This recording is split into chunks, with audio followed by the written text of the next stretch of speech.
My sister slept with my fiancé, and instead of supporting me, my family shamed me and said, "Stop crying, let them enjoy their happiness."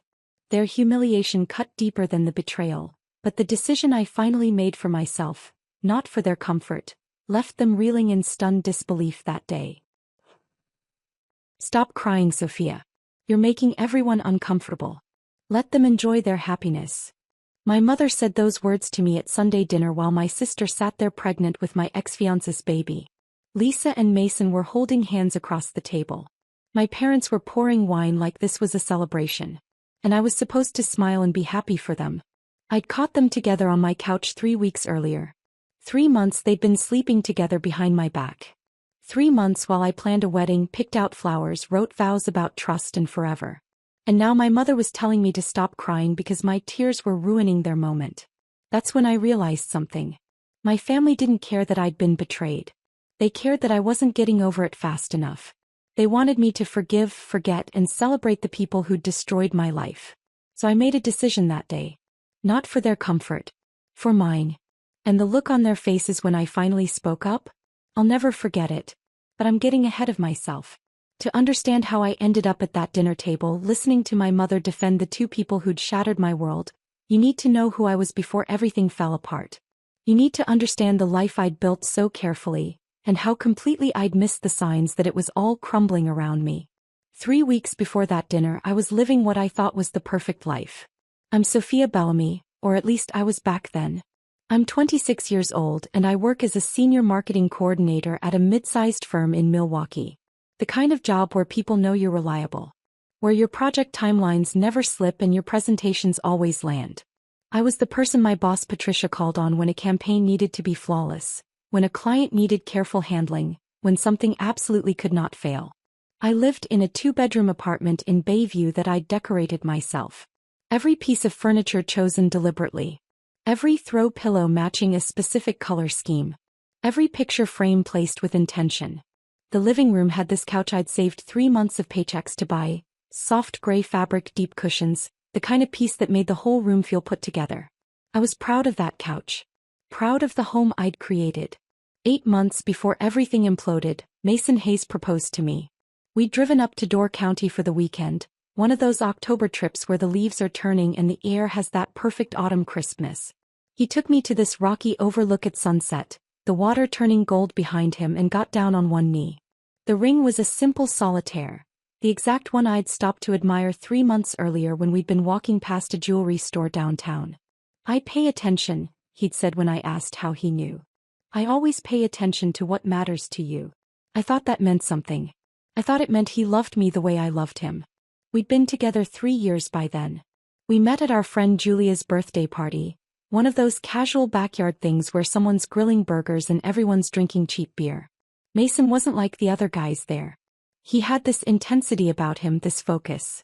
He talked about 5-year plans and building something meaningful with his architecture career.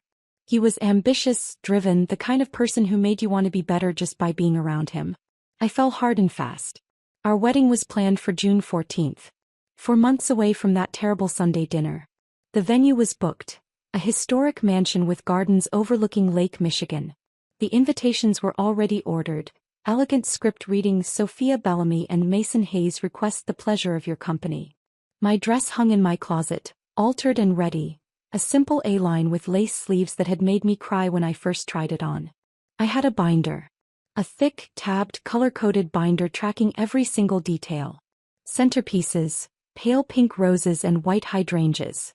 Reception playlist, carefully curated to get people dancing without being cheesy.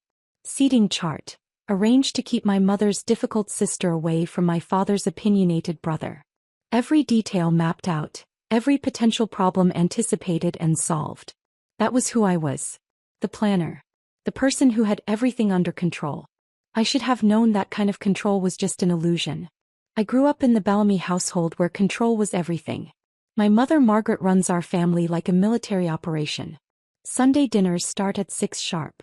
Holiday decorations go up the day after Thanksgiving and come down January 2nd. Every event is orchestrated for maximum appearance of harmony.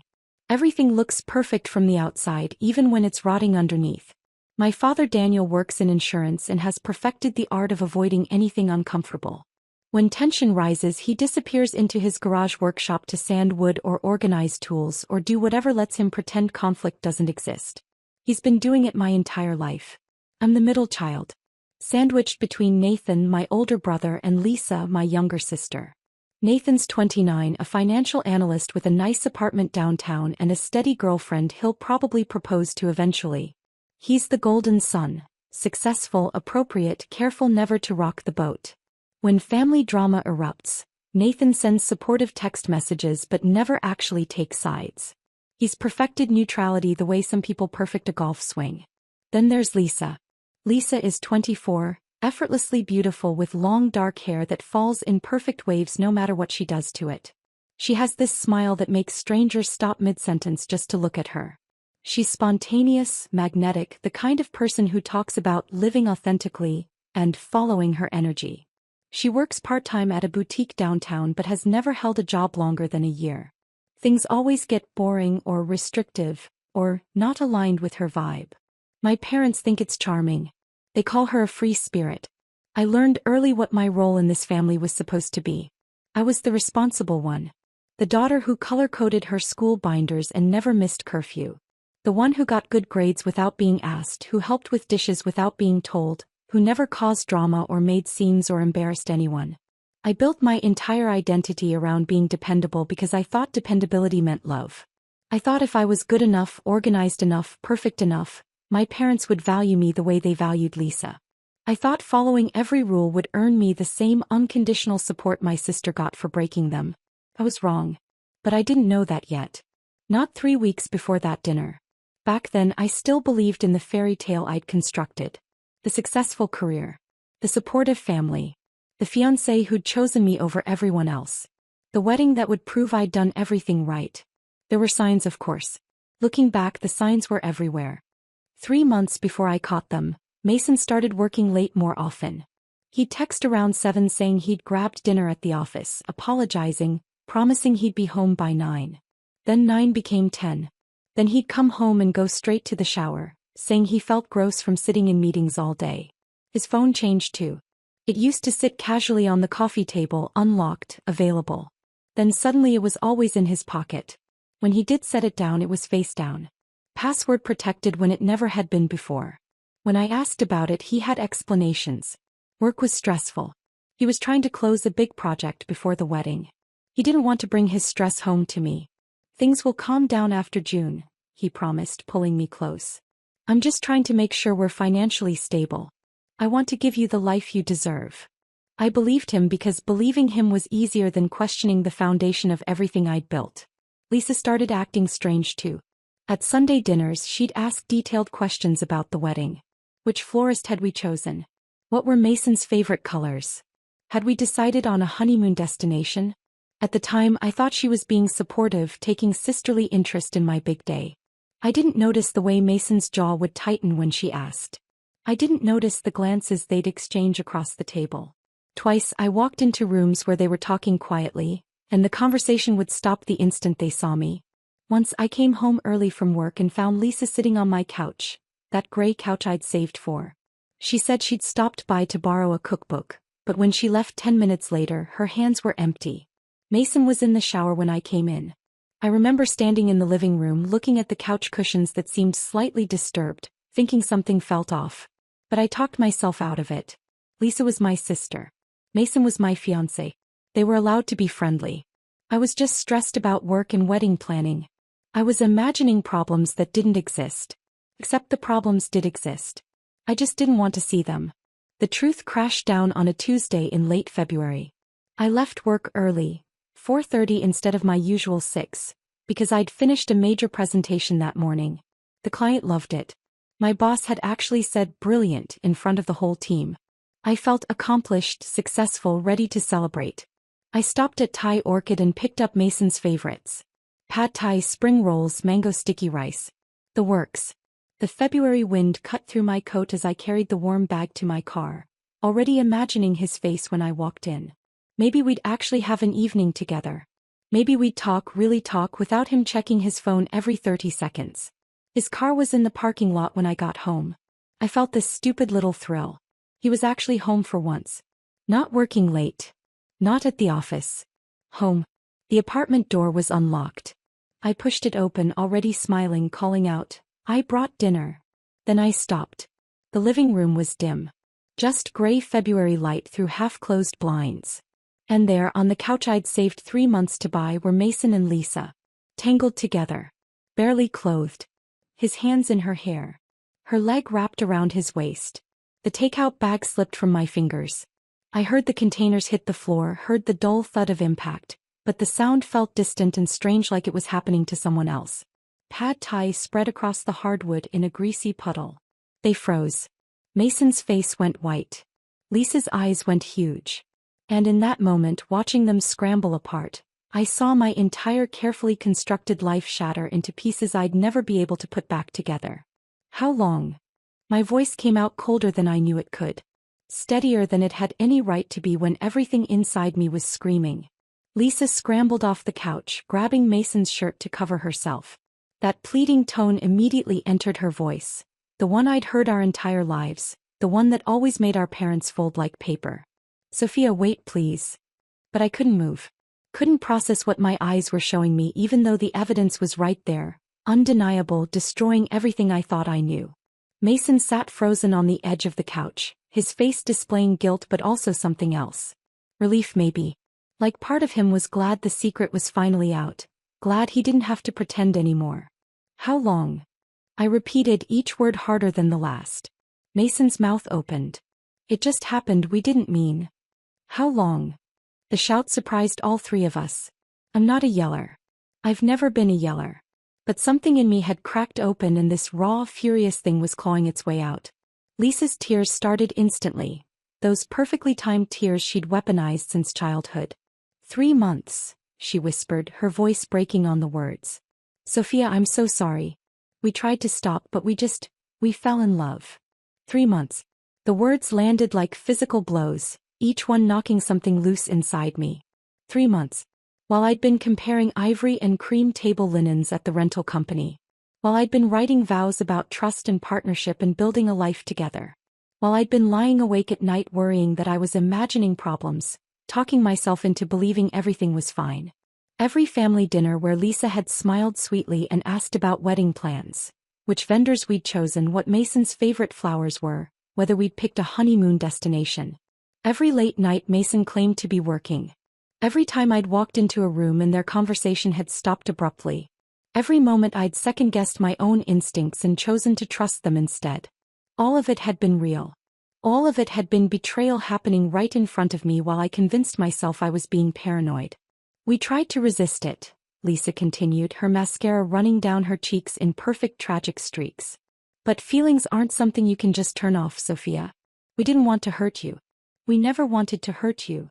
Something inside me turned from pain into something else. Something harder, sharper, more dangerous than grief. "Get out." Mason stood up, reaching for his jeans. "Sophia, can we just talk about this? Please? Let me explain." "Get out." My voice was deadly calm now, that cold steadiness back. "There's nothing to explain. I saw everything I needed to see. But if you just listen." Mason took a step toward me, his hands raised like I was some unpredictable animal that might bolt. "Get out." The scream tore out of me. "Get out of my apartment. Now." They moved then, scrambling to gather their scattered clothing. Lisa was still crying, those manipulative tears flowing freely as she pulled on her jeans with shaking hands. Mason grabbed his jacket from the back of the couch. My couch, the one I'd saved for, the one that was now ruined forever. I stood by the door with my arms wrapped around myself, physically holding my body together because it felt like I might fly apart otherwise. Every muscle was rigid. Every breath hurt. Mason paused at the door, looking back at me. His mouth open like he wanted to say something profound, something that might somehow make this fixable.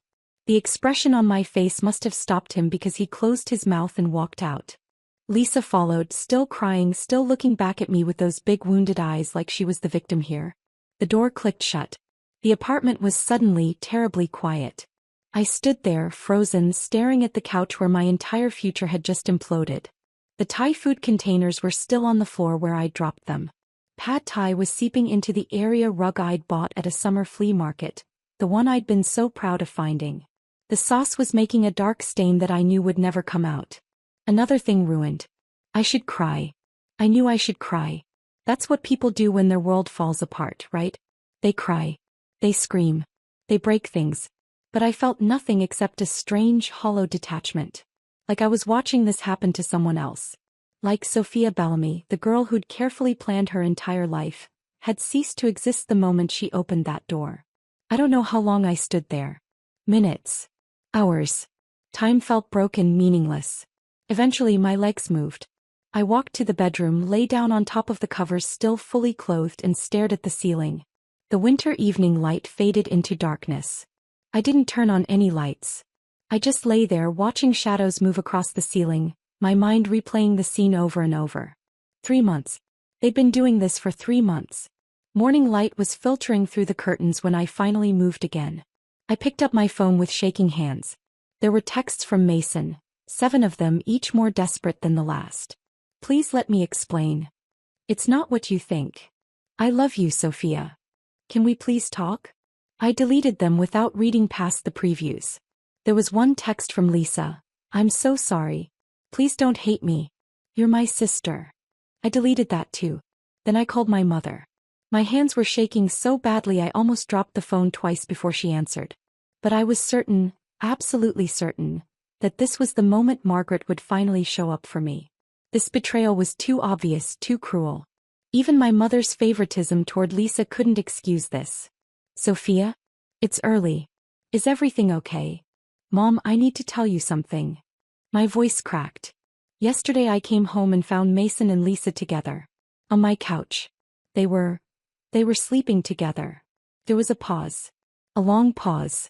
And when my mother spoke again, her voice carried surprise but not the outrage I desperately needed. Are you sure you didn't misunderstand what you saw? The question hit me like a slap. Misunderstand? I couldn't believe what I was hearing. Mom, they were half naked on my couch.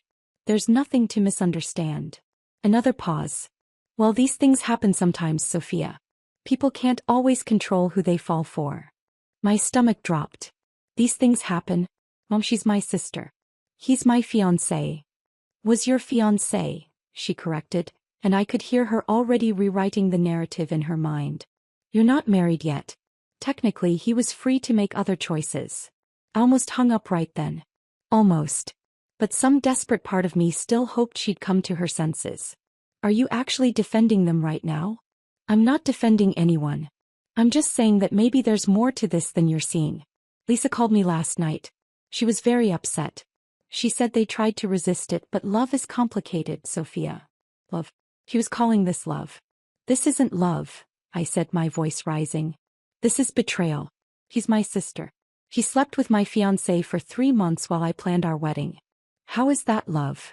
Don't be dramatic. You're 26 years old, not a teenager. You'll meet someone else.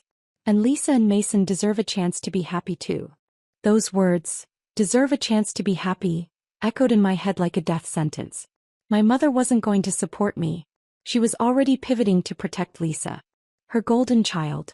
The daughter who could do no wrong even when she'd done the worst thing imaginable. I have to go, I said, my voice hollow. Sophia, don't be like this.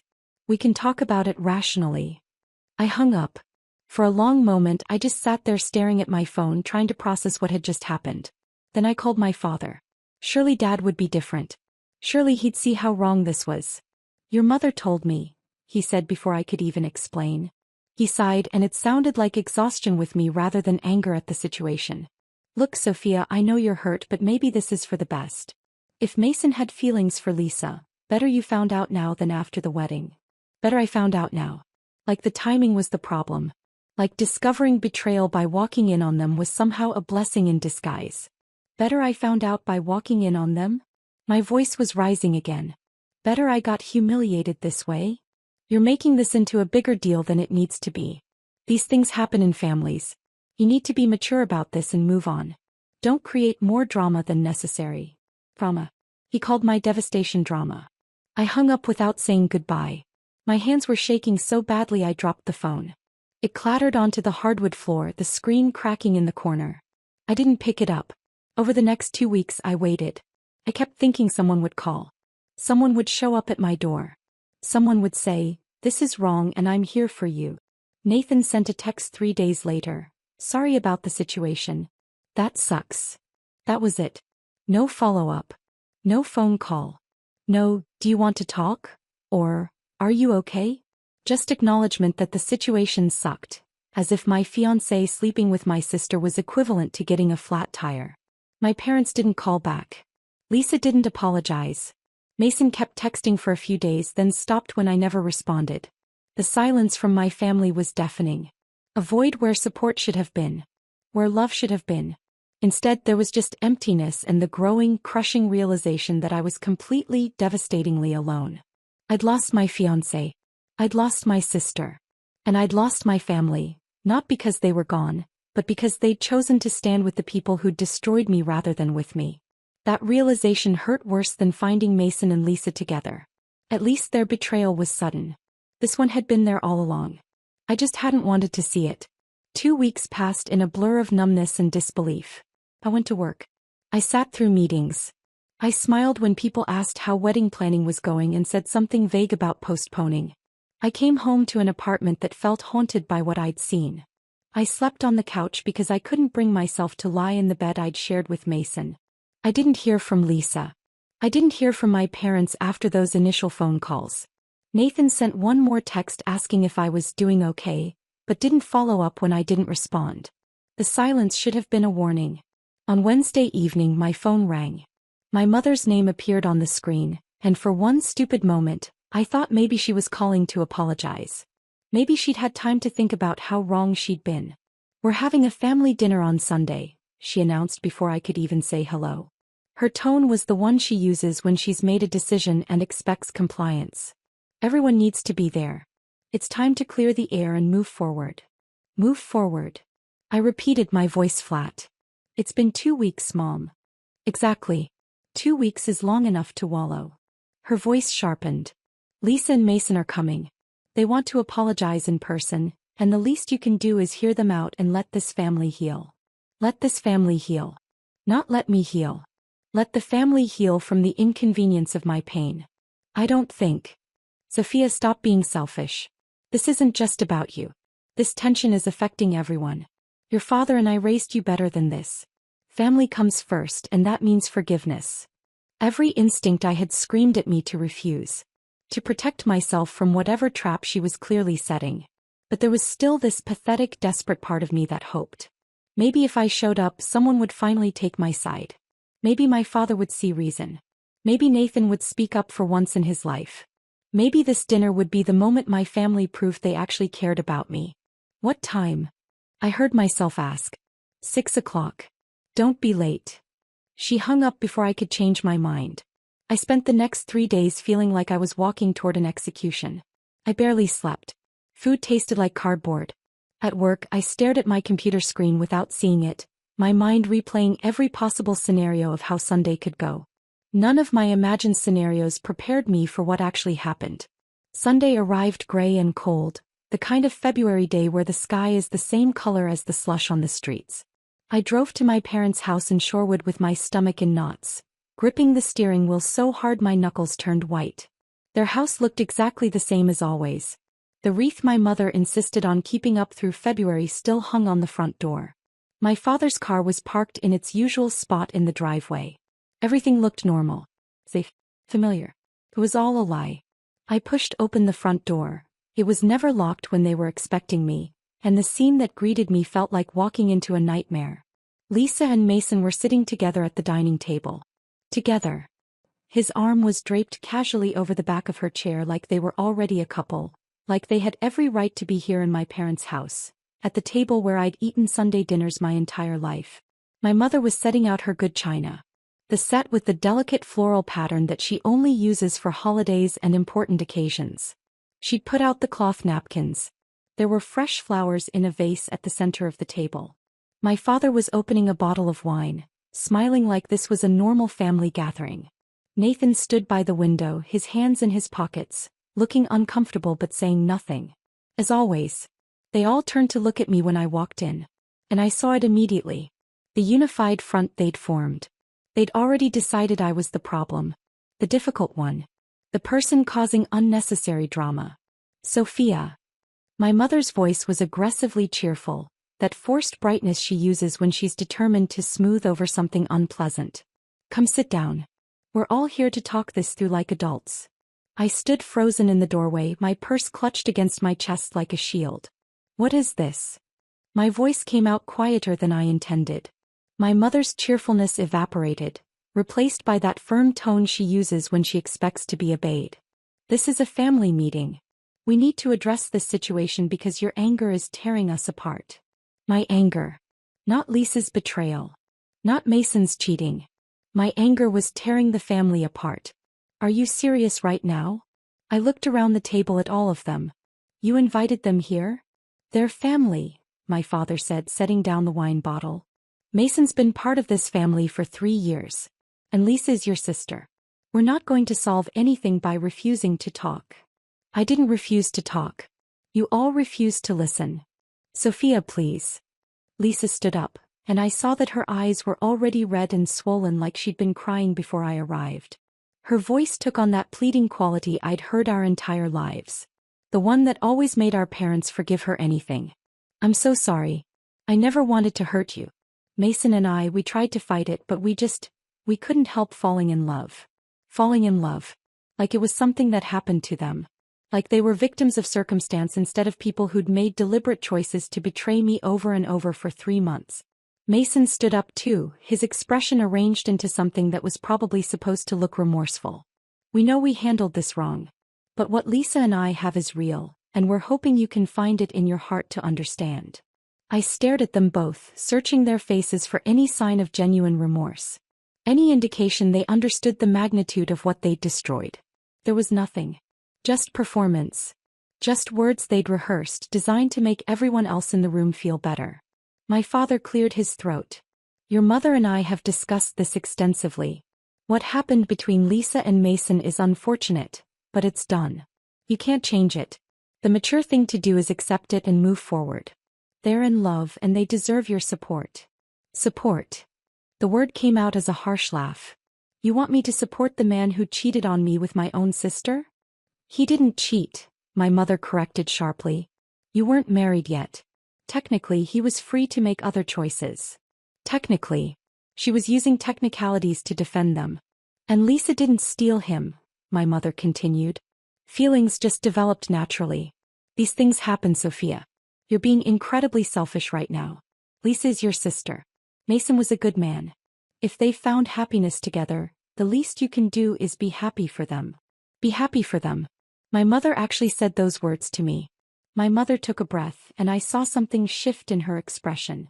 A kind of triumph. She was about to play what she thought was her winning card. Lisa is pregnant. The room tilted. She's 8 weeks along. My mother's voice took on that triumphant edge, like she'd just announced something wonderful. Which means we all need to put this behind us immediately. We're going to be grandparents, and I won't have you ruining this blessing with your bitterness. 8 weeks pregnant. The math clicked into place with sickening clarity. 8 weeks ago I was still engaged to Mason. We were still planning our wedding. I was still choosing centerpieces and writing vows while Lisa was getting pregnant with his baby. And my mother was calling it a blessing. Say something, Lisa pleaded, her hand moving to her still flat stomach in a gesture that looked rehearsed. Say you'll be there for me. I need my sister. Nathan finally spoke up, his voice carrying that same be reasonable tone as our father. Sophia, come on. This is heavy, I know, but Lisa's right. She's going to need family support. We all need to move past this. I looked around the table at these people I'd spent 26 years trying to please. Trying to make proud. Trying to prove I was worthy of their love. My mother who would sacrifice anyone to protect her golden child. My father who would rather enable dysfunction than face uncomfortable truth. My brother who cared more about surface-level peace than actual justice. My sister who'd taken what she wanted without a second thought about who she'd destroy. And Mason who'd betrayed me and then showed up expecting forgiveness served on good china. I saw them all clearly for the first time. Stop crying. My mother's words cut through my thoughts. I hadn't even realized tears were streaming down my face. You're making everyone uncomfortable. She said it like I was being rude. Like my tears were a social faux pas. Let them enjoy their happiness. They've been through enough stress hiding this from you. Stop crying. Let them enjoy their happiness. They've been through enough stress. Those words crystallized everything into a single blinding moment of clarity. My pain was an inconvenience to them. My devastation was selfishness. My tears were ruining the comfortable narrative they'd constructed where Lisa and Mason were star-crossed lovers instead of people who'd betrayed me deliberately and repeatedly. Something inside me that had been bending and bending finally snapped. No. The word came out quiet but steady. My mother blinked. Excuse me. No. I said it louder this time. No. I'm not going to stop crying. I'm not going to make everyone comfortable. I'm not going to support them or be happy for them or pretend any of this is okay. The room went completely silent. Sophia, my father started, his voice carrying a warning. But I wasn't the Sophia they knew anymore. That version of me, the one who followed rules and met expectations and never caused drama, had died on my living room floor 2 weeks ago. This was someone new. Someone who'd finally had enough. Sophia, my father's voice carried a warning, that tone he uses when he thinks someone is about to do something they'll regret. I cut him off. I came here hoping, stupidly, desperately hoping, that someone in this family would actually care about how I feel. The words tumbled out, years of suppressed pain behind every syllable. That someone would look at what Lisa and Mason did and say it was wrong. That someone would choose me just once, over the golden child who's never been held accountable for anything in her entire life. That's not fair, Lisa protested, her voice breaking. I said I was sorry. You're not sorry. The force of my response made her flinch. You're sorry you got caught. You're sorry it's inconvenient. But you're not sorry you did it, because if you were, you wouldn't be sitting here pregnant with his baby, holding his hand, demanding I celebrate with you. My mother stood up, her face flushing red. This is exactly what I'm talking about. Your selfishness. Your inability to think about anyone but yourself. Lisa is starting a family. That's a beautiful thing. But all you can do is make it about your hurt feelings. Hurt feelings. She called having my life destroyed by the two people I trusted most hurt feelings. Something inside me that had been barely holding together finally shattered completely. I looked down at my left hand. The engagement ring was still there. I'd been too heartbroken to take it off, some pathetic part of me still clinging to what it represented. What I'd thought it represented. I pulled it off. The metal felt cold against my fingers as I held it up, watching the light catch the stone. Then I placed it carefully on the table in front of Mason. You can give this to Lisa, I said, my voice steady now. Come. Since she wanted my life so badly. Mason's face went pale. Sophia, please don't do this. Don't do what? Give you back a ring you don't deserve? A promise you already broke. I turned to my mother. She was still standing, her hands gripping the back of her chair, her expression a mixture of anger and something that might have been panic. I'm done, I said simply. With all of you. My mother scoffed, a harsh sound. Don't be ridiculous. You're upset, but you'll calm down and realize we're right. You always do. No. I shook my head slowly. I won't. Because you're not right. You're convenient. You're taking Lisa's side because you always have. Because it's easier to sacrifice one daughter than hold your favorite accountable for anything. And I'm done being the sacrifice. I looked at each of them in turn, memorizing their faces. Some part of me understood this was the last time I'd see them as family. Lisa, I hope Mason treats you better than he treated me, but I doubt it. Cheaters don't suddenly become faithful just because the woman changes. Lisa's tears were flowing freely now, but I felt nothing looking at them. No sympathy. No connection. Nothing. Mom, Dad, I hope Lisa's baby fills the hole I'm leaving, because that's the only grandchild you'll ever get from me. My father took a step toward me. Sophia, you're being dramatic. Just sit down and let's talk about this rationally. I've been rational for 26 years. I've been responsible and dependable and perfect. And it got me nothing except a front row seat to my own humiliation while you all asked me to applaud. I turned to Nathan, still standing by the window, still silent. Nathan, enjoy your neutrality. I hope it keeps you warm at night when you realize you stood by and watched them destroy me and said nothing. He opened his mouth, closed it, looked away. Coward. Finally, I looked at Mason. He was staring at the engagement ring on the table like it might explode. Mason, you deserve exactly what you're getting. And when she finds out you're cheating on her too, because you will, maybe she'll finally understand what she put me through. But I won't be around to see it. I picked up my purse from where I'd set it by the door. My hands were surprisingly steady. My mother's voice rang out, sharp and commanding. Sophia Bellamy, you walk out that door and you're walking out of this family. She used my full name like I was a child being disciplined. Like her disapproval still had power over me. I stopped at the door and turned back to face her. That's exactly what I'm doing, I said calmly. Except for one thing. I'm not a Bellamy anymore. I'm done carrying a name that connects me to people who cared so little about me that they asked me to celebrate my own betrayal. My mother's face went white. You don't mean that. I've never meant anything more in my entire life. I walked out. Behind me, I heard my mother's outrage, Lisa's sobbing, my father calling for me to come back and be reasonable. I got in my car, started the engine and drove away without looking back. My hands shook on the steering wheel, but my decision was absolute. I was done. I didn't sleep that night. I lay in bed, still on the couch because I couldn't face the bedroom, staring at the ceiling, replaying the scene over and over. The look on my mother's face when I said I wasn't a Bellamy anymore. Lisa shop. Mason's pale silence. Nathan's cowardice. When morning light finally filtered through the curtains, I got up and opened my laptop.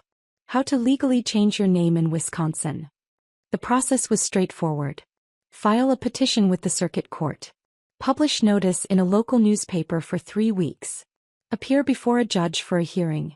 Pay the fees. I needed a new name. Not just any name. A name that meant something. A name that connected me to strength instead of shame. Eleanor Crawford.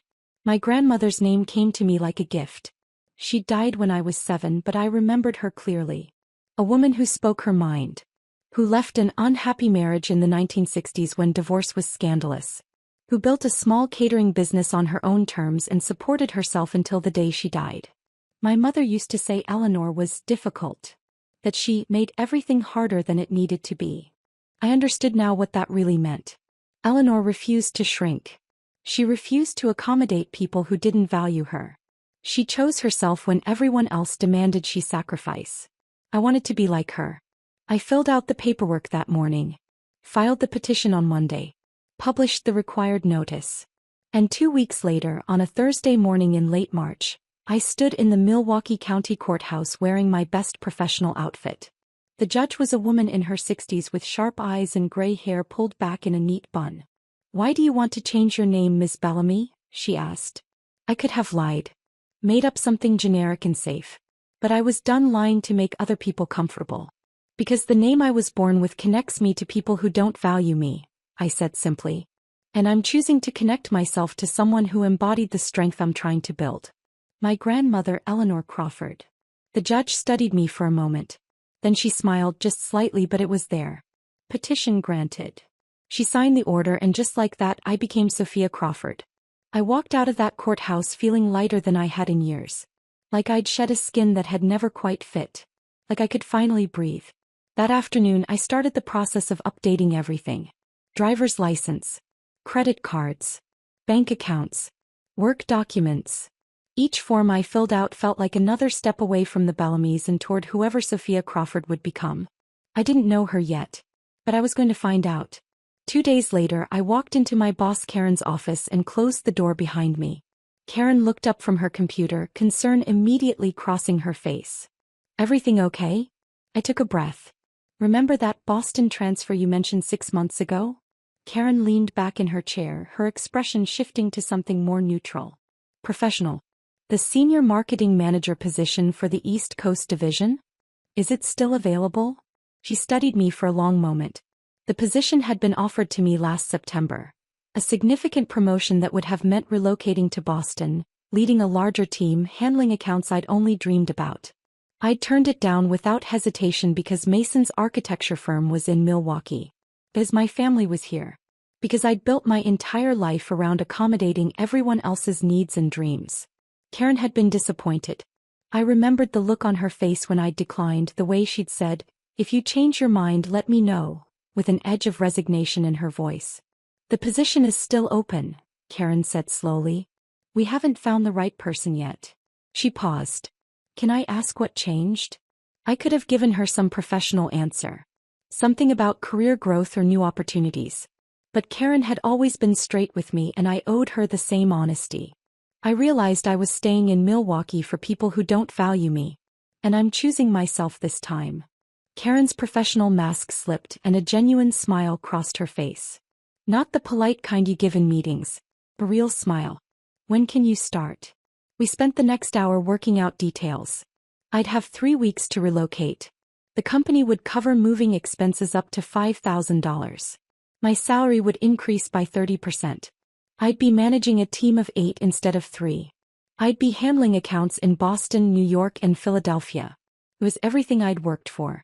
Everything I'd been too afraid to reach for because it might inconvenience someone else. When I left Karen's office, I felt simultaneously terrified and exhilarated. I was burning down my entire life. Leaving my apartment. Leaving the city I'd lived in since college. Leaving behind every familiar thing. It should have felt reckless. Impulsive. Like a mistake. Instead, it felt like the first truly sane decision I'd made in years. That evening, I sat on my couch. The couch that was ruined now, stained with more than just spilled Thai food, and let myself feel it all. The fear. The grief. The rage. The liberation. In 3 weeks I'd be gone. I'd be Sophia Crawford, living in a city where no one knew the Bellamys. Where no one knew the girl who'd been too afraid to choose herself. I was finally free. And I was never looking back. 3 weeks. That's all I had to dismantle the life I'd spent years building. I started with the couch. I couldn't stand looking at it anymore. Every time I walked into the living room, I saw them tangled together, Mason's hands in Lisa's hair. The stain from the spilled Thai food had dried into a dark splotch that no amount of scrubbing could remove, but that wasn't why it had to go. The couch itself had become evidence of a crime scene I couldn't stop replaying. I listed it on Facebook Marketplace for $200. A college student showed up the next day with 3 friends and a borrowed truck. I watched from the window as they carried it down the stairs, bumping it against the walls, laughing about something I couldn't hear. It felt like watching them haul away a body. The kitchen table went next. The one where Mason and I used to eat breakfast on Saturday mornings, him reading news on his phone while I planned out my week. Then the bookshelf we'd assembled together one Sunday afternoon, arguing over the instructions, laughing when we realized we'd put 2 panels on backward. The bed frame. The nightstands. The coffee table. Every piece of furniture held memories I didn't want anymore. I kept only what would fit in my car and what the Boston apartment could accommodate. I'd found the place through a remote video tour. A 1-bedroom in South End, tiny compared to what I had here, but it was mine. Completely, entirely mine. No shared lease. No Mason's name on anything. Just Sophia Crawford starting fresh. Everything else got sold or donated. The dresser went to a young couple furnishing their first apartment. The dining chairs to someone's grandmother. The area rug, the one with the permanent stain, went straight to the dumpster. One evening while sorting through the closet I found Mason's things. His winter coat still hanging where he'd left it. 3 dress shirts he wore to client meetings. A drawer full of socks and undershirts. I grabbed a garbage bag and stuffed everything inside. Didn't fold anything. Didn't care if it wrinkled. I hauled the bag down to the building lobby and left it by the mailboxes, then sent him a single text. Your stuff is downstairs. Don't contact me again. He didn't respond. The wedding binder was harder than I expected. Not because I wanted to keep it, but because of what it represented. Months of planning. Hours of research. Every detail carefully chosen and color-coded. I'd put so much of myself into those pages. I picked it up, felt the weight of it, and walked straight to the dumpster behind the building. Dropped it in without opening it. Let the whole thing disappear into the trash. But the dress. The dress nearly broke me. It hung in the closet, still in its garment bag from the last fitting. I stood in front of it for 20 minutes, my hand on the zipper, remembering the appointment where I'd found it. How I'd cried happy tears in the fitting room. How the seamstress had said she'd never seen a bride so sure of her choice. I'd been so sure. So stupidly, blindly sure. Finally, I zipped it up, carried it to my car, and drove to a consignment shop that specialized in wedding dresses. The woman at the counter took it with a kind smile, not asking questions I didn't want to answer. Someone will love this, she said. I hope so, I replied. I hope they get the wedding I didn't. The digital erasure was almost meditative. I sat on the floor of my mostly empty living room one evening with my phone, systematically removing my family from my life. One by one I blocked them. Margaret, Daniel, Nathan, Keith, Nathan. Each block felt like closing a door. By the time I finished, the silence was almost physical. This absence of possibility that they could reach me, that their names could appear on my screen, that I'd have to see their attempts at justification or apology or manipulation. Then I moved to social media. Unfriended all of them on Facebook. Unfollowed on Instagram. Removed from Snapchat. Changed my privacy settings to maximum, making my accounts completely unsearchable. But even that wasn't enough. I deactivated Facebook entirely. Deleted Instagram from my phone. Set my LinkedIn to show minimal information. Just my name, current position, and city. No connection to Milwaukee. No mention of my previous life. I created a new email address. sophia.crawford.marketing@gmail.com. Spent 3 hours updating accounts and contacts, migrating everything that mattered. The old email, sophiabellamy26@gmail, I set to auto-delete anything from family domains. They could send messages into the void if they wanted. I'd never see them. Even my Spotify had to change. I couldn't stand seeing the shared playlists Mason and I had made together. Sunday morning vibes. Road trip songs. Cooking dinner together. Each title was a small knife in my chest. I deleted them all and started fresh. One night I went through my photo albums. Both the digital ones on my phone and the physical albums I'd kept since college. I removed every picture with Lisa.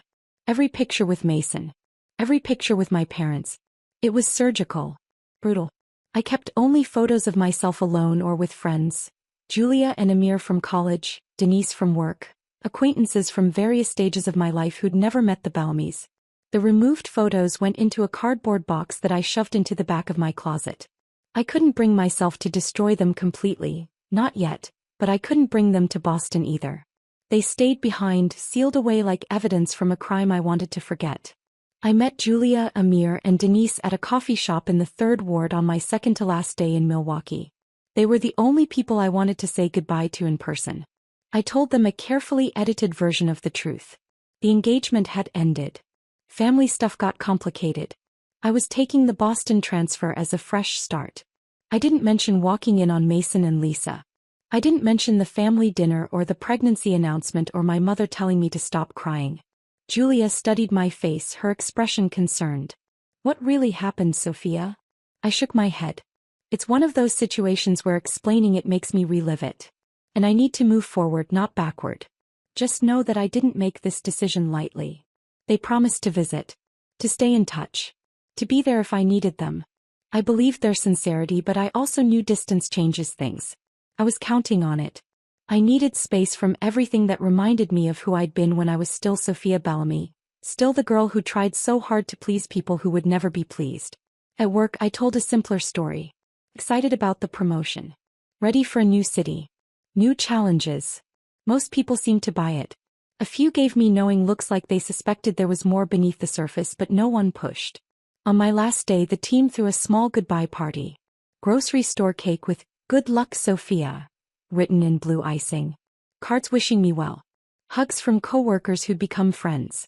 I smiled and thanked them and meant it. These people had been kind to me in ways my family never was.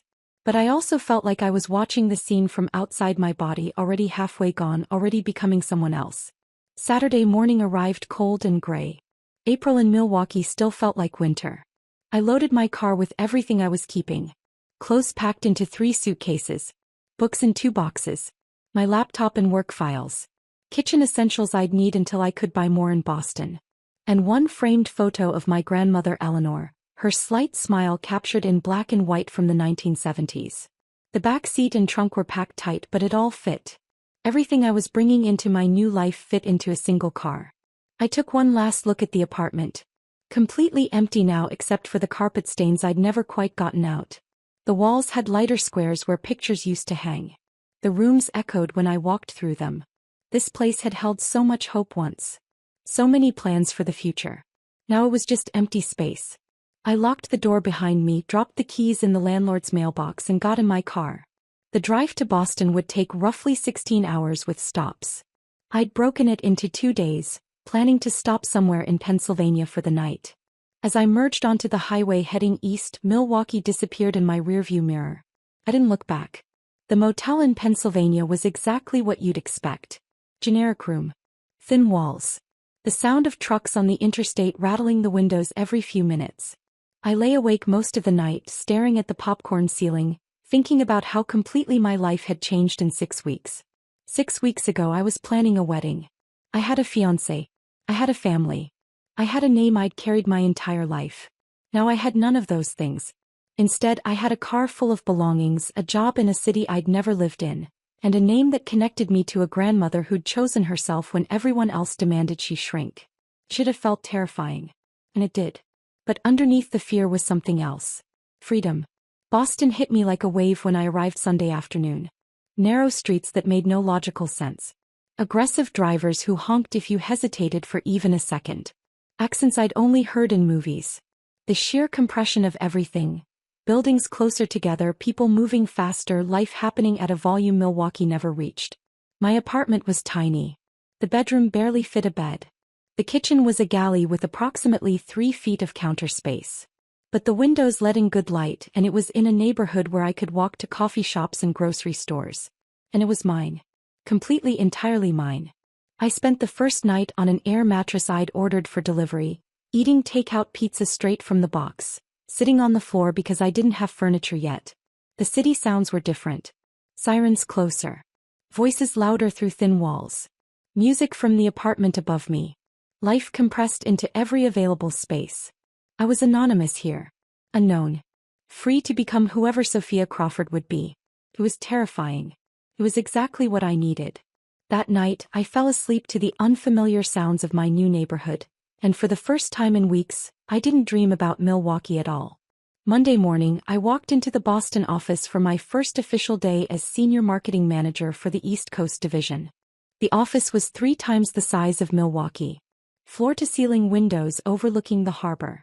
Open-plan workspace buzzing with energy. Conference rooms named after Boston landmarks. Everything moved faster here. People walked faster, talked faster, expected results faster. I loved it immediately. My boss Patricia was a woman in her late 50s with sharp gray hair and sharper instincts. She didn't waste time on small talk. "You've got the Henderson account," she said during our first meeting, sliding a folder across her desk.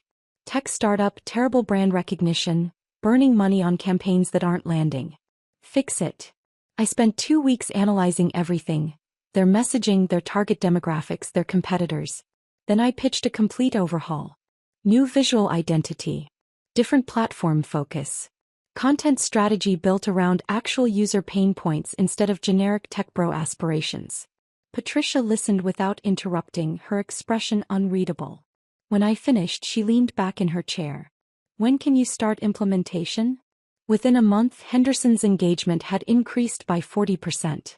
Patricia praised my work in a team meeting, and suddenly I wasn't the new person anymore. I was the person who delivered results. I threw myself into work with an intensity that surprised me. I arrived before most people and stayed until the office emptied. I volunteered for projects other team members avoided. The difficult clients, the tight deadlines, the campaigns that required complete rebuilds. Work became my anchor. The one place where my value was measurable and my contributions mattered. Outside work, I started building a life that belonged only to me. I joined co-workers for happy hour on Thursdays at a bar in the financial district. Weekend brunches in the North End became routine. Cappuccinos and ricotta pancakes while discussing everything except our personal lives in depth.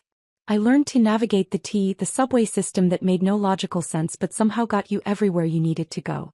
I found a coffee shop on Columbus Avenue where the barista started making my order. Oat milk lot extra shot. The moment she saw me walk in. I discovered a yoga studio 3 blocks from my apartment and went every Sunday morning, learning to quiet my mind for an hour at a time. I even started dating casually. Nothing serious. Just reminders that I was capable of connection without the weight of commitment. Eric from a dating app. Finance guy, nice smile, boring conversation. We went out 3 times before mutually agreeing we had nothing in common. Jen from a work mixer. Marketing director at a pharmaceutical company. We grabbed drinks twice and the second time we kissed in the back of an Uber. It was fine. Pleasant. But neither of us pushed for more. I wasn't ready for more. Maybe I'd never be ready again. And that felt okay. The months blurred together in a way that felt productive rather than empty. Spring turned to summer. Summer turned to early fall. I was building something, though I wasn't entirely sure what yet. By the time August arrived, humid and sticky, the city smelling like hot garbage and ambition, I realized I'd gone 6 months without speaking to anyone from my old life. I thought about them less frequently now. Whole days would pass without Milwaukee crossing my mind. But late at night sometimes, lying in my small bedroom listening to the city sounds, I'd wonder if they missed me at all. Or if my absence barely registered in their lives, just an inconvenience that had resolved itself.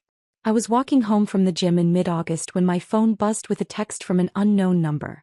I almost deleted it, assuming it was spam. But something made me open it. Sophia, it's Nathan. I got your new number from your old landlord. Please don't block me yet. My thumb hovered over the block button. But curiosity won. A second text arrived. Mom's really upset. Lisa had the baby, a girl. They named her Sophie. Mom says it's an olive branch. She wants you to come meet your niece. I stopped walking. Just froze on the sidewalk while people streamed around me, irritated that I was blocking foot traffic. They named the baby after me. The manipulation was so transparent, so perfectly Margaret, that I almost laughed out loud. They actually thought naming Lisa and Mason's baby after me would guilt me into coming back. That I'd be so moved by the gesture that I'd forget the family dinner where they demanded I celebrate my own betrayal. That I'd forget my mother telling me to stop crying because my tears made everyone uncomfortable. A third text, I know things got really bad. But maybe this is a chance to start over? The baby is innocent in all this. I stared at my phone for a long time. Part of me, the part that had been raised to value family above everything, wanted to believe this might be genuine. That maybe they'd had 6 months to reflect. That maybe they understood now. But I knew better. This wasn't an olive branch. It was bait. They didn't understand that I'd left because of how they'd treated me, not because I was throwing some extended tantrum. They thought this was about grudges and hurt feelings, not about self-preservation and boundaries. They still didn't get it. Maybe they never would. I didn't respond. I blocked Nathan's new number and continued walking home. Despite my best efforts, small pieces of information about the Bellamys filtered through over the following months. In September, an old high school acquaintance I'd forgotten to unfriend posted photos from Lisa's baby shower. Pink balloons. A cake with baby Sophie written in frosting.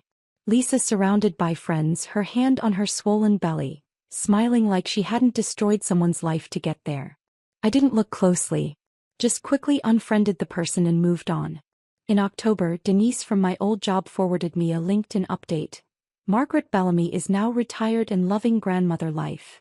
The profile picture showed my mother holding a baby in a white dress. I deleted the email without responding. In November, Julia texted, "Ran into your mom at the grocery store. She seemed really upset about you not being around for the holidays. Do you want to talk about it?" I texted back immediately, "I appreciate you caring, but I need you to not pass messages from my family. That door is closed." Julia responded with understanding, "Got it. Sorry. Won't happen again." Then December arrived, and with it an envelope at my Boston apartment. I still don't know how they got my address. I suspect Nathan somehow, maybe through my old landlord or by convincing someone at my company to give it to him. Inside was a Christmas card. Professional photo. Lisa, Mason, and baby Sophie. The baby was maybe 4 months old, wearing a red velvet dress. Lisa and Mason were smiling, looking every inch the happy family. On the back, in my mother's handwriting, "Family is forever. We're waiting for you to come home." I stared at it for a long moment. At Lisa's smile. At Mason's arm around her shoulders. At the baby who shared my name but would grow up never knowing me. Then I tore the card in half and threw it in the trash. Family is not forever when family asks you to betray yourself. When they demand you celebrate your own humiliation. When they choose comfort over justice, appearance over truth. I was done letting them define what family meant. In early January, I attended a marketing conference in New York City. 3 days focused on digital strategy and brand development. I was presenting a case study on the Henderson campaign, the one that had made my reputation in Boston. I was nervous but prepared.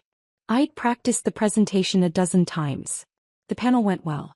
People asked smart questions. I gave smart answers. When it ended, I felt the relief of having survived something intimidating.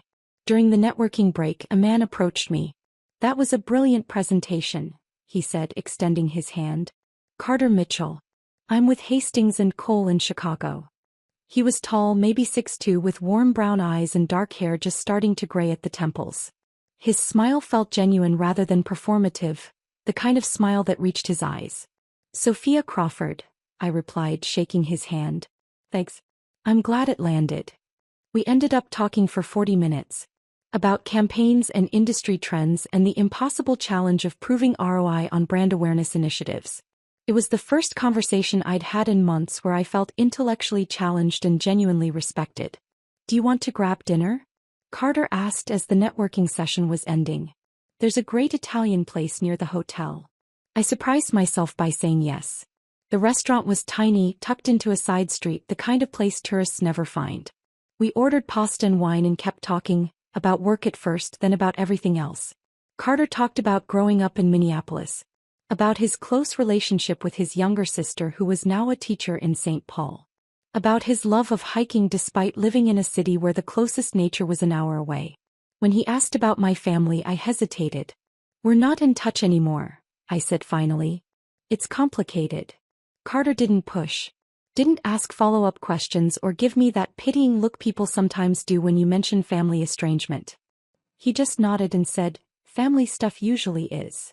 The ease of his response, no judgment, no demands for explanation, made something inside me relax. For the first time since leaving Milwaukee, I felt like I could breathe around someone without constantly monitoring what I revealed. We talked until the restaurant started putting chairs on tables, a subtle hint they wanted to close. Outside, Carter pulled out his phone. "Can I get your number? I'd like to do this again sometime. Next time you're in Chicago or I'm in Boston." I gave him my number. He texted immediately, "This is Carter. So you have mine too." The next morning another text arrived. "Had a great time last night. Let me know when you're free." I stared at the message for a long time, feeling something I hadn't felt in almost a year. Cautious hope that maybe, just maybe, I could trust someone again. Carter and I fell into a pattern after that first dinner in New York. We'd text throughout the day, nothing heavy, just small moments. A photo of his terrible office coffee. A meme about marketing jargon. Updates on projects we were working on. Every other weekend one of us would make the trip. Boston to Chicago or Chicago to Boston. We'd explore neighborhoods, try new restaurants, spend lazy Sunday mornings reading the paper and drinking coffee. The relationship built slowly, carefully. Both of us conscious of wounds we'd carried into it. He told me about his ex-wife, married at 25, divorced at 32. She'd wanted kids immediately. He'd wanted to wait. The disagreement had eroded everything else until there was nothing left but resentment. I told him the basics of my story. That my sister had slept with my fiancé. That my family had taken their side. That I'd walked away from all of it and changed my name. He never pushed for more details than I was ready to give. Never asked questions that felt like excavations of my pain. Glad he showed up. Consistently. Called when he said he would. Respected my boundaries. Made it clear through actions rather than words that he was trustworthy. 6 months after we started dating, Carter accepted a position transfer to Boston. "I want to be clear," he said when he told me. "I'm not moving for you. I'm moving because I want to be in the same city as you. There's a difference. No pressure. No expectations. Just proximity." The distinction mattered to me more than he probably knew. 3 months ago we took a weekend trip to Cape Cod. Late September, the beaches mostly empty, the air crisp with the promise of autumn. We walked along the shore at sunset and Carter stopped suddenly, turning to face me. "I love you, Sophia. I love the life we're building. And I promise you'll never have to choose between being yourself and being with me." Then he pulled a small box from his jacket pocket. The ring was simple. A thin gold band with a small emerald. My birthstone, not a diamond. Thoughtful. Understated. Nothing like the ring Mason had given me. "Will you marry me?" I said yes because I finally believed someone could mean those words. Could promise not to make me choose between myself and them and actually keep that promise. Now, 18 months after leaving Milwaukee, I stand in my Boston apartment, which feels like home in ways Milwaukee never did. wearing that ring and feeling something I didn't think I'd feel again. Peace. Our wedding planning is different this time. Smaller. More intimate. We're getting married in October on the coast of Maine. Just close friends, maybe 20 people total. No family drama. No performances. Just two people choosing each other. Carter's parents and sister are coming. Julia and Amir are making the trip. A few close friends from work. That's it.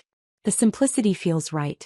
I'm drinking coffee on a Tuesday morning in late September, reviewing a campaign proposal on my laptop, when an email notification appears. The sender's address makes my stomach drop. Daniel Bellamy 47 at Gmail. My father. I haven't heard from him since I walked out of my parents' house 18 months ago. Since I changed my name and erased the Bellamys from my life. My hand hovers over the delete button. But something, curiosity maybe or some remnant of the daughter I used to be, makes me open it.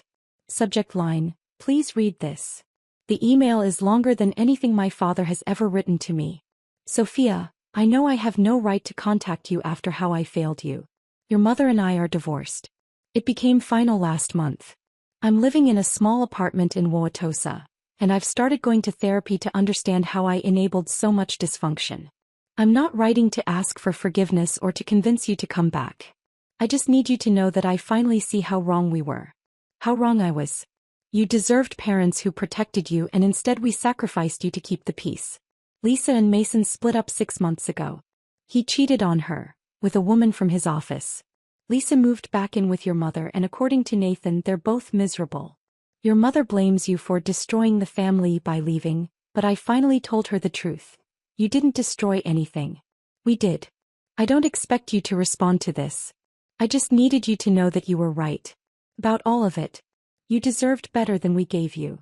I read the email 3 times, my coffee growing cold in my hands. My parents are divorced. Lisa and Mason split up. Mason cheated on her exactly like I'd predicted he would. The vindication should feel satisfying. Dad, I just feel tired.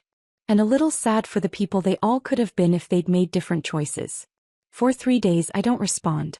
I talk about it with Carter that evening. We're making dinner together in my tiny kitchen, him chopping vegetables while I stir pasta. My father emailed me. I say, keeping my tone neutral. Carter looks up. What did he say? I give him the summary. The divorce. Lisa and Mason splitting up. My father going to therapy and finally taking accountability. How do you feel about it? Carter asks. I don't know. Conflicted. He's saying what I needed to hear 18 months ago. But it's too late now, you know? I've moved on. Carter sets down the knife and comes over to me, wrapping his arms around my waist from behind. Whatever you decide, I support you. But make sure you're deciding based on what you need, not what you think you're supposed to do. I lean back into him, grateful for the steadiness he brings to my life. The next day I bring it up with Dr. Reeves, my therapist. I'd started seeing her 6 months after moving to Boston, finally ready to unpack the layers of family dysfunction I'd spent years ignoring. What would responding give you, she asks. And what would not responding cost you? I think about it for a long time. Responding wouldn't give me my family back, I say finally. That's gone. But maybe it would give me closure. Or at least acknowledgement that I wasn't crazy. That what they did was wrong. And not responding? Not responding feels like holding on to something I don't need to hold on to anymore. Like I'm still angry enough to maintain the silence when really I'm just done. Dr. Reeves nods. So the question is, which choice moves you forward? That evening I open my laptop and type a response. Short, clear, boundaried. Dad, I appreciate you taking accountability. That's more than I expected. I'm not ready for a relationship right now, and I may never be. But I want you to know that I've built a good life here. I'm engaged to someone who treats me with respect. I have work I'm proud of and friends who show up for me. I hope you find peace with your choices. Take care of yourself. I hit send before I can second guess it. My father responds within an hour. That's all I could ask for. I'm glad you're happy. You deserved happiness all along. I close the email and don't reopen the thread. Maybe someday I'll be ready for more. Maybe not. Either way, it's my choice to make. A few days later, Julia texts me. We've stayed in touch over the past 18 months, though I'd been clear about not wanting to hear about my family. She's respected that boundary completely until now. I know you don't want to hear about Milwaukee, her text reads. But I thought you should know what actually happened with Lisa and Mason. Not from your family's version. From people who were there. I almost tell her I don't care. But curiosity wins. Okay, I text back. She calls instead of texting and I sit on my couch listening to the fuller story. Mason's cheating started about 4 months after Sophie was born. A junior architect at his firm, 24 years old, ambitious, reminded him of Lisa before responsibility and a baby wore her down. Lisa found messages on his phone. Confronted him in the parking lot of his office. Multiple people witnessed the fight. Lisa screaming, Mason trying to calm her down, both of them making a scene that became office gossip for weeks. Lisa moved back to my mother's house with Sophie. Mason initially fought for custody, but eventually agreed to every other weekend because fighting was expensive and he'd already moved on with the junior architect. Your mom is apparently miserable, Julia adds. She complains constantly about being stuck taking care of Sophie when she thought she'd be retired and traveling. And she still blames you for everything. Says you destroyed the family by being unforgiving. I almost laugh at that. Almost. And Lisa? Working part-time at some boutique. Living in your old childhood bedroom with a toddler. From what I hear, she and your mom fight constantly. The narrative they'd constructed, the grand love story that justified destroying my engagement, has revealed itself as exactly what I knew it was all along. Selfish people making selfish choices, then facing the consequences. I should feel satisfaction. Vindication. Some sense of cosmic justice. Instead, I just feel a distant sort of pity. And underneath that, profound gratitude that I walked away before getting trapped in their dysfunction permanently. Thanks for telling me, I say to Julia. I mean it. But I don't need updates after this, okay? That part of my life is closed. I understand, Julia says. For what it's worth, I'm really proud of you. For leaving. For building something better. After we hang up, I sit on my couch for a long time looking at the engagement ring on my finger. Thinking about the girl I was 18 months ago. The one who thought her worth was tied to pleasing people who would never be pleased. I'm not her anymore. I'm Sophia Crawford. I have a career I'm proud of. Friends who show up for me. A partner who respects me. A wedding planned on my terms with people who actually care about my happiness. The Bellamy's made their choices. I made mine. And I've never been more certain I made the right one. October arrived on the coast of Maine like a gift. I woke up in a small inn overlooking the Atlantic. Sunlight streaming through gauzy white curtains. The room smelled like salt air and pine. Outside, I could hear waves crashing against rocks, gulls calling to each other, the distant sound of a boat engine. Today was my wedding day. My real wedding day. Not the performance I'd been planning in Milwaukee 2 years ago. Not the event designed to please everyone except the person actually getting married. This was mine. I got out of bed and walked to the window. The ocean stretched endless and gray-blue under a sky so clear it almost hurt to look at. The October air was cold but the sun was brilliant. 20 people were coming. That was it. Carter's parents and his sister Morgan. Patricia from work. Julia and Denise who'd driven up from the Midwest together. Amir who'd flown in from Chicago. A handful of Carter's close friends from graduate school and his hiking group. No one who would make today about anything except 2 people choosing each other. My dress hung on the closet door. Cream-colored, tea-length, simple lines. I'd found it at a boutique in Cambridge and the moment I tried it on, I knew. It was nothing like the elaborate gown I'd donated 18 months ago. The one with lace sleeves and a train that required 3 people to bustle. This dress was just for me. I did my own makeup while FaceTiming with Morgan, Carter's sister. We'd grown close over the past year. She was funny and sharp and had zero tolerance for pretense. Stop fidgeting with your eyeliner, she said, laughing. It looks perfect. You're just nervous. I'm not nervous about marrying him, I said. I'm nervous about crying through the vows and looking like a mess in photos. Then cry.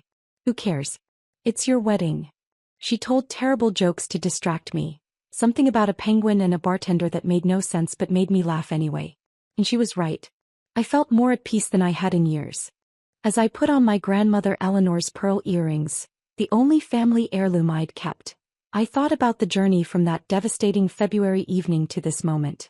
I thought about the girl who'd walked into her apartment carrying Thai food, expecting a quiet evening, and instead discovered her entire life was a lie.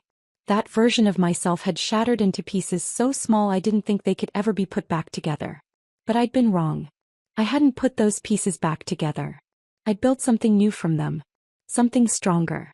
More authentic. Less willing to compromise itself for other people's comfort. Sophia Crawford was born from the ruins of Sophia Bellamy. And I liked her better. The ceremony was at 3 in the afternoon on a cliff overlooking the ocean. The wind was cold, biting through my dress, but the sky was impossibly blue and the sun was warm on my face. Chairs were arranged in a small semicircle. The officiant, a kind woman in her 60s named Ellen who talked with us about what we wanted the ceremony to represent, stood at the front holding a small book of poems. Carter was already there, standing with his hands clasped, looking nervous and happy and more handsome than I'd ever seen him. There was no one to walk me down the aisle. No one to give me away, like I was property being transferred. I walked alone. By choice. Proudly. Because I was giving myself to this. I'd chosen this. I'd built this. Carter's face when he saw me was everything. Pure joy. No performance. No careful arrangement of features to look appropriately moved. Just genuine, overwhelming emotion. We'd written our own vows. I'd agonized over mine for weeks, wanting them to be true. Not pretty or poetic. Just true. When Ellen nodded at me, I took a breath and spoke. Carter, you showed me that love doesn't require me to shrink or compromise or accept treatment I don't deserve. You showed me that partnership means both people choosing each other every day, not one person accommodating another's needs until they disappear. I promise to keep choosing you, keep showing up as myself, and keep building a life where we both get to be whole people. My voice cracked on the last sentence, but I kept going. Carter's vows talked about respecting my boundaries, honoring my journey, creating a family, whether that eventually included children or just the two of us, built on honesty rather than obligation. When Ellen pronounced us married, the small group erupted in applause. Real applause. The kind people give when they're genuinely happy for you, not just going through social motions. Carter kissed me and I felt no shadow of my past. No ghost of what had been stolen from me. This moment belonged entirely to my present and future. The reception was held in the inn's small dining room. 20 of us around tables pushed together, eating locally caught fish and roasted vegetables, drinking wine, laughing. There was no DJ. Just a playlist Carter and I had made together. Songs we both loved, songs that meant something to us. When it came time for toasts, Patricia stood first. I've known Sophia for almost 2 years now, she said. And I've watched her transform from someone clearly running from pain into someone building toward purpose. She's become the kind of leader who lifts others up because she knows what it's like to be pushed down. This company is better because she's in it. And more importantly, she's better because she chose herself. Julia went next, talking about college. About always knowing I was stronger than I gave myself credit for. About being proud to watch me finally claim that strength. Morgan talked about how her brother was the happiest she'd ever seen him. How grateful she was that I'd let myself trust again after everything I'd been through. Then Carter stood and looked at me with so much love it made my chest ache. Sophia taught me that resilience isn't about pretending you're not hurt. It's about deciding that the hurt doesn't get to define you. I'm the luckiest person in the world that she chose me. When it was my turn to speak, I stood on shaking legs. 2 years ago, I thought my life was ending, I said. I thought losing my family and my fiancé meant losing everything. But it turned out I was losing dead weight so I could finally become myself. I looked around the table at these people, Julia and Amir and Denise, who'd known me when I was still trying to figure out who I was. Patricia, who'd given me a chance when I needed one most. Carter's family, who'd welcomed me without hesitation.